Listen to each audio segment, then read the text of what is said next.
Welcome back. Well, Iran has outrightly rejected the US-backed 48-hour ceasefire proposal, signaling that diplomacy has hit a wall and the conflict is far from slowing down. Reports indicate that the proposal was routed through intermediaries, but Tehran refused to engage, insisting that the war will end only on its own terms. On the battlefield, the situation has sharply escalated. Iran has shot down a US fighter aircraft, including an F-15, with one pilot still missing after a high-risk rescue operation.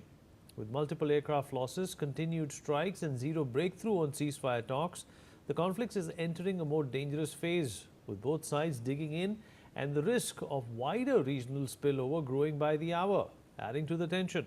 US President Donald Trump has issued a stark warning, saying that time is running out and giving Iran a 48-hour ultimatum, raising fears that a much larger and more destructive escalation could be imminent. Let's talk about this with our guest. Joining us on the show is Mr. Sumit Peer, senior political commentator, Ambassador Manju Seth, former diplomat with us, Major General G.G. Dwivedi, defense and geopolitical expert, and last but not the least, Mr. Rabindra Sachdev, foreign affairs expert, with us on the program as well. General Dwivedi, just like my opening monologue, are we at a precipice where the Americans could actually follow through with all the threats that they have been issuing against Iran? Obviously, once again, it's important to reiterate and put things into perspective. It's the same Donald Trump who had asked, other countries and other partners, including NATO and Asian countries, to fight against Iran to open up the Strait of Hormuz. But now it seems that he's once again taking the responsibility himself to clear the strait up. Thanks for having me on your show. Definitely, I think the war is at an inflection point. But President Trump is retaining the strategic flexibility and also the ambiguity. And his warning, 48-hour warning, actually ends on 6th of April.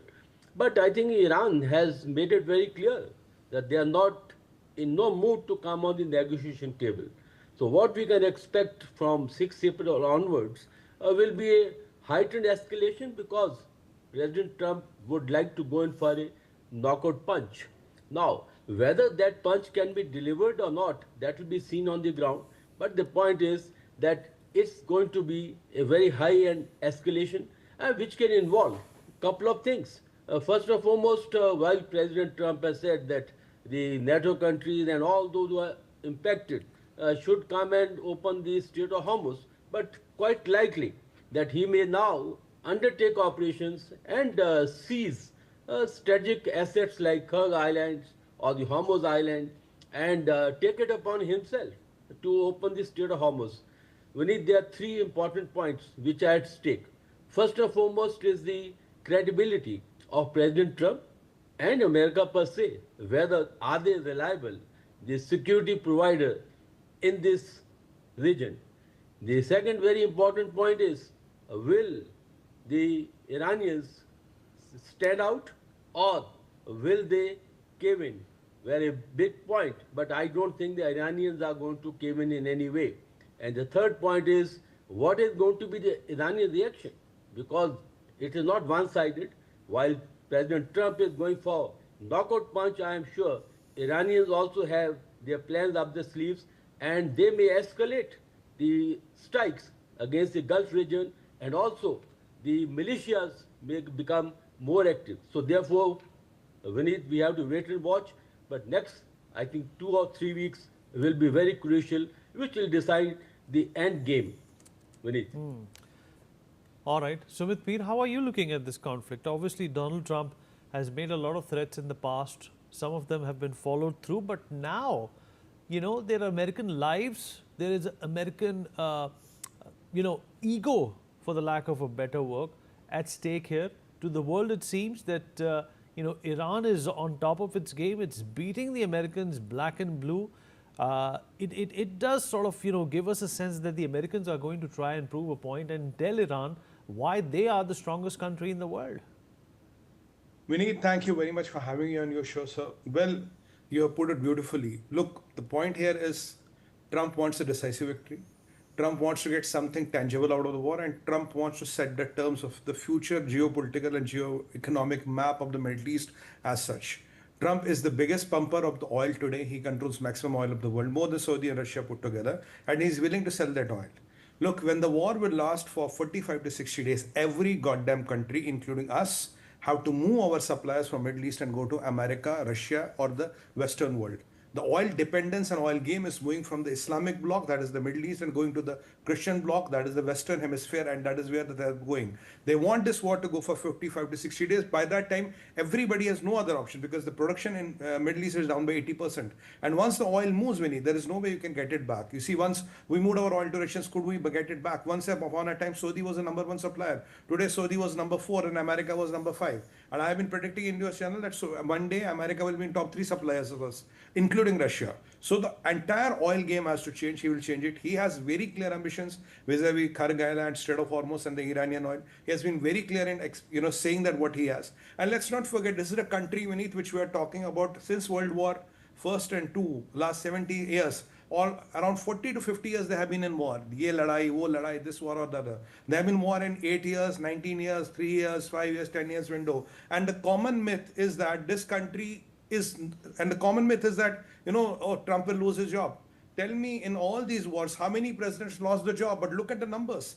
Every president who is at war, he wins his election. He never loses the election.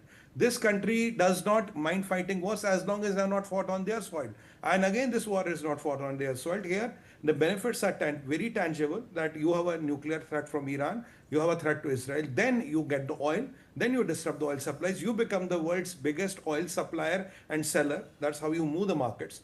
Countries and populations would have no options but to move. Look at the European Parliament. They have been already saying we have to move our oil to America because we can't go to Russia. Middle East is not working. So Giorgia Meloni met MBS today, but what can MBS do? The oil is not selling. Where is Iraq selling its oil? Where Iraq is trying to sell its oil from Syria. That is the position. Look, one statement which you have to understand, sir. He says, anybody who wants oil, go and open the Strait of Hormuz, right?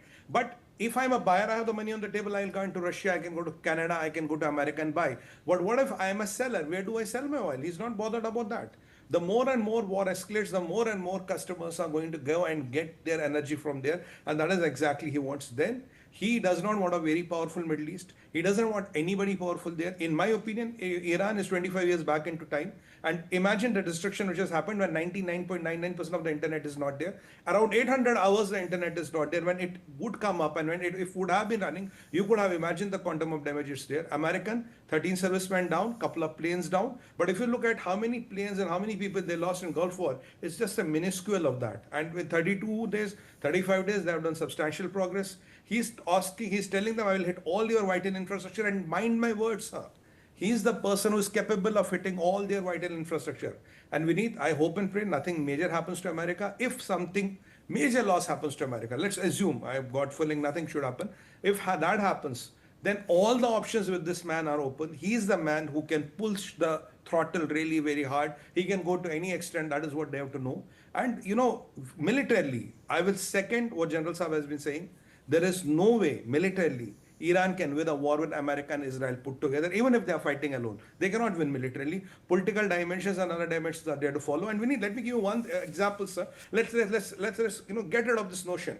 18,000 times I have done sorties. I have come into your territory and I have gone. My plane came 18,000 times. My plane went out 18,000 times. So total is 36,000 times. You have been able to hit my 2 planes. Your efficiency of your system is 2 upon 36,000. That is how good your efficient is. Even if out of 36 times violating your sovereignty, you have hit my 2 planes, so it's not a big deal. Your air defenses are nothing great. I mean, how did one Pakistani plane come through us in Operation Sindoor? That is air superiority, that is air defense. If your superiority has been violated 36,000 times and you have been able to hit 2 of my planes, that too by fluke or maybe by some weapons, it's nothing great. Now, the decisive blow will be to Iranis, because I believe they are the biggest state sponsor of terrorists. They are the biggest terrorist regime in the world. These mullahs are absolutely dangerous. And don't forget, sir, if Yahud is number 1 in their list, we are number 2 or number 3 in their list. They call us Hanud. We are also in their list. So it's not that they are only enemies of Israel and they are only enemies of the Americans. They are enemies of pretty much everybody. They have destroyed all the Islamic countries around them. They have destroyed all the Sunni countries around them. I mean, if you look at the missiles fired on Israel, 475. Missiles fired on fellow countries, 1,236. So, that is what they are doing. What are they doing now? They are burning desalination plants, they are burning the oil storage, they are taking out the power stations, they are doing pretty much everything. And what is the damage to America? 13 men, though every life is important, couple of planes, and with military of that size, I think they can afford that kind of a damage. Look at the damage they had in the Gulf War. Desert Storm, that quantum of damage was much higher. They did that for 8 to 9 years and sustained that. So even in 32 or 35 days, if I have these achievements, I have this damage, look at that country. That country doesn't mind fighting. Here, the bounty is you will get the oil, you will get the control of the Middle East, you will move all the oil markets there, and you will permanently change the political and the geo-economic map of the Middle East. Benjamin Netanyahu is already talking, I'll go to the Litani River, I'll take all the area, take 1,000 kilometers of land and never come back. So Greater Israel is there, political maps are changing, things are changing, they are going after all the proxies. It is a war which Benjamin Netanyahu will not want to use, Trump will not want to lose, because every political leader wants to make a legacy. If Reagan has a legacy of the Berlin Wall, Trump will have the legacy of this war. And there'll be losses, there'll be setbacks. If you have to win a war, you might lose a battle here and there. You might lose a couple of men, couple of planes, but that's all natural. But if you look at the quantum it is going, if you look at the way it is going, I think it is now or never for America and Israel. If they lose the opportunity, this opportunity will never come, and their allies in the Middle East, sir, they will never walk away, because Iran is now a snake whose head has been hurt, whose body is hurt. They will come after full force. And let's not forget they are a regime which believes in shahadat or victory, whichever comes first. Victory is difficult to find, Vineet. Shahadat is easy to find in their world. And anyway, they believe in life after death, so it's not a lot of problem. Okay, all right. Well said, Sumit. Ambassador Manju said, the Americans went into Afghanistan, Al-Qaeda was created, they went into Iraq, ISIS was created. Iran is obviously on the precipice, of being decimated via war, but they already support a number of terrorist organizations already. The Hezbollah, Hamas, the Houthis as well. What's going to happen in Iran if Trump, decides to turn the country of Iran into a parking lot? It's going to be a very difficult situation for Iran. They already have, their whole IRGC is already multi-layered with many, fighters at different levels of different thing, and all the Houthis and Hezbollah, Hamas, all of them are there. They are not so much within the country, but they are there. And I think if Iran is decimated and these proxies are also decimated to some extent, how much impact that will have, the war will have on all the proxies is not certain at the moment. But if they are, because they are being targeted by Israel and by the US, I think if all of them go, then Iran is in for a very difficult time. And as very rightly mentioned by the other two panelists, by the General and Mr. Sumit, the fact is this war has been about getting back the petrodollar control, getting back the because as you are well aware, Iran had started using yuan for trading, so they will. So that is not acceptable to the US at all, and so petrodollars is the supremacy of the petrodollar is being brought back, and as very rightly mentioned, to control the oil in the Gulf region and to ensure that all current customers of oil from the Middle East are all diverted. I have no option but to go to the US and other countries. So I think this is a plan in that direction, and Iran is going to be the loser in this in many ways. And of course, we have seen how it has treated its own citizens over the years, and it's tightened its sort of grip on everything, and there's not even no dissidence of any kind is allowed. Rights of women are badly impacted. So I think or at least we hope that in this. After this current war is over, we will come up with a better situation. There will be a better situation in Iran, but it's not a very good future. But I still think Iran is not going to give up so easily. Having said that, it's not that Iran is going to give up so easily, and it can be so easily decimated. But we don't know how things are going to pan out and how strong, because we have seen that the response has been pretty strong so far, unexpectedly. The US did not expect so much of resistance, and they were saying within 10 days or something the war will be over, but now we see it's 6 weeks that the war is continuing. So it's going to be a difficult situation, unpredictable. But yes, the end game, as we've also, as other panelists and I'm also saying, is control the oil, get rid of any yuan or other currency trade in oil, and get back the supremacy of the petrodollar. So I think we are headed for difficult times, India included. Mr. Sachdev, it's really hard to determine what the impact of this war is going to be on the world. But how can you in fact win this war in Iran without boots on the ground? How can you win this war against Iran without harming civilians, sir? That is obviously going to happen if Donald Trump is going to follow through with his threats. Thank you, Vinik. A pleasure and a wonderful discussion. Yeah, I mean, on the one hand, I think that maybe the future of this region will definitely not be a very happy, glorious one, all peace and sunny. That's one I may be wrong, but I think that's what the future would be in the coming years in this region. One. Secondly, exactly to your point, what do you do in Iran?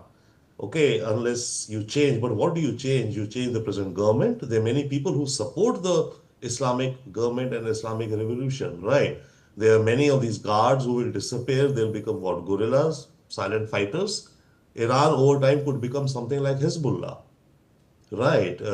And which brings me to Hezbollah, let's say Houthi. I mean, in terms of shorthand, I think we very often use the term that Hezbollah are terrorists, Houthis are terrorists. Sir, in Lebanon, half of Lebanon supports and half of the land area of Lebanon is supportive of the Hezbollah. They are freedom fighters in their context. Sure, several of them take up arms and commit violence, which is terrorist, and they should be absolutely, thrown to the wolves or the lions. But the point is, Hezbollah is not just a ragtag 5,000, 10,000 terrorists. Similarly, the Houthis are even more. In Yemen, Houthis, I think the population of the total Yemen is around maybe 40 million, 4 crore. About 70 to 80% are Houthis who support the present Houthi government. They're a nation. So what we do is, I think we do a disservice to ourselves when we very often just think of Houthis and Hezbollah as some random actors and not realize that they have hold on the ground. They're embedded there. So similarly could be the fate of Iran. Okay, now, but before that fate, so Iran will continue to, fester. Yes, there will be an intense few next weeks, 2-3 weeks. But what complicates these next 2-3 weeks, which in any case were going to be there, is this issue of this pilot. Depending upon how this pilot is whether found or not found, or Iranians capture him, every day there are optics and visuals playing out in American screens that we need to get this man out. Trump will appear weaker that he's not able to get him out. And he will hammer Iran even more, or attempt to, of course, rescue, and that could end up, not could end up. Remember 1980s Carter, the helicopters which went in, botched, mission abandoned, that cost Carter his presidency. Okay, Trump doesn't have to bother with that, but that could have even more further optics. Now, absolutely also, I would think that, which you mentioned, that we have to pay special attention to the term Stone Age. That is what they're doing. They're bombing out Iran continuously, its infrastructure, its universities, research centers, its police stations, the government buildings. They're wiping out science and research centers, now bridges, connectivities, steel plants. And down the line, I think in the next 2 to 3 weeks, they'll end up going after the water plants and also the electricity and the electric grid. So in 3 weeks' time, let's say, in this one, roadmap, Iran is totally a shattered, lifeless piece of land. Sure, they'll come up. So that's the next 3 weeks. So, but yes, and then America can just claim victory or just say, okay, enough is enough. And Trump has already said, we can come back. We will leave them, and then after 3 months, if they still are up to something, we'll come and bomb them. You're quite right, sir, but I want to learn from General Dwivedi that how, General Dwivedi, do you just leave Iran without fighting from where we have gotten at this point in time? And if you leave Iran, after you have destroyed it, like you destroyed Syria or Iraq or Afghanistan, what is the fallout? Iran is much closer to India, sir, than it is to the United States, and right next to Pakistan as well. What is the fallout what is the long-term detriment that the world needs to brace for? Trump is going to go. There's going to be a new president in the next few years. But, you know, it's countries in South Asia, including India, that have to bear the brunt. Absolutely, Vineet. I think you raised a very important point.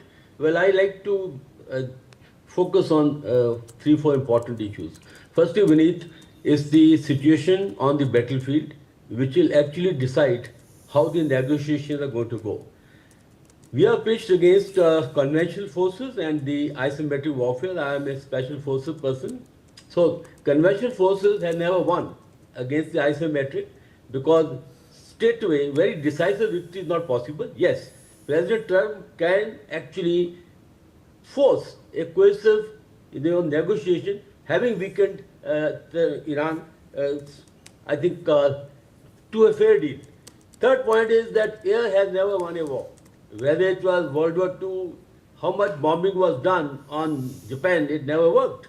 How much bombing was done on Vietnam, never worked. So therefore, if President Trump wants a decisive victory, he will have to put some boots on the ground and go in for very strategic targets.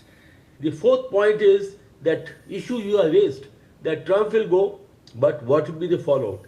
I think the fallout is going to be enormous. First and foremost, once this whole war, actually tsunami blows away, there will be a new architecture, political architecture, which will actually set the shape and contours of the future West Asia. Second point is, Iran definitely is put behind by a couple of decades because the amount of destruction that has been caused is going to take at least 20-30 years for Iran to get back. Fourth point is that weakened Iran actually suits the Gulf countries because their security will be well looked after. But we have special interest in Iran because we have invested in the ports and also in the infrastructure. Sorry to interject you, sir, but I want you to also, talk about what happens to the uranium, sir, the enriched uranium, about 400 kg plus. Sorry, that's a very important point, Vineet. It is known or factually correct that Iran has about 400 kgs of uranium. It's enriched to about 60%. And with 60% uranium, 40 kgs can produce one atomic bomb. Now, that is a very, very critical issue because that was one of the terms that President Trump had laid down to actually roll back the Iranian nuclear capability. Now, until they can get hold of it, and this will require a very major and a very surgical type of operation so that the special forces can get on where this stockpile is actually hidden or where the cache is, Vineet. You're quite right, sir. Sumit, we've run out of time, but I want you to reflect on what could Iran be doing with this uranium. We all know that even if it's not enriched entirely, they can produce dirty bombs. They can sell it to Hezbollah, they can sell it to the Houthis, they can sell it to Hamas, or you can just give it away. They already give them millions of dollars every year. Should we be worried about the uranium a lot more than, Trump in fact destroying Iran? I think you should be worried about both the things because if the regime survives, they will keep on creating these Islamic terror organizations which they mainstream in the name of Hamas, Hezbollah, and Pakistani Islamic Jihad is inspired from Iran. They are inspired by Khomeini, and the 7th October carnage happened because Ismail Haniyeh met Khomeini. Khomeini approved, gave him a budget, and every month he was giving him an installment. We have discussed that on NewsX. How much was the installment? And Trump talks about that. If that mentality lives, you will have more Hamas, more Hezbollah coming up. Traditional advantage with us with Iran was they were not letting the Middle Eastern terror come to Pakistan, but long back that story is over. They have let all the people cross over through Iran to Pakistan, POK. Then Pahalgam happened after that. And we need, as far as that uranium is concerned, you see, you have to retrade not only those 460 kilograms of uranium, you have to decimate all the nuclear facilities, put them 50 years back in time, and there is around 8,000 kilograms of uranium which Israelis are attacking those factories, those yellow cake factories, which can be enriched further. If you have this kind of uranium, good amount of centrifuges, it takes you 2 to 3 weeks to make the bomb. And if you have 11 bombs, today you are literally collecting Zajia or Strait of Hormuz. Tomorrow, they will impose this Zajia on everybody. Imagine if these radical jihadis have 20, 30 atom bombs, they can even start imposing Zajia on anybody, pretty much everybody on Earth, planet Earth, and they don't care who you are. I mean, if they can kill their own people, if they can do this to Muslim countries, forget the kafirs. By all that matter, what we are to them and what we matter to them, what we look to them is kafir. Ek word hota kafir.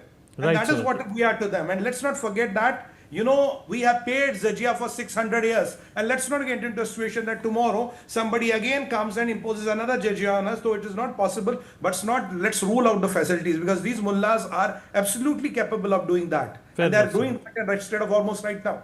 All right, fair enough. We've run out of time. But Mr. Sachdev, just 10 seconds, sir. Just 10 seconds. We have completely run Yeah, out of nothing time. much.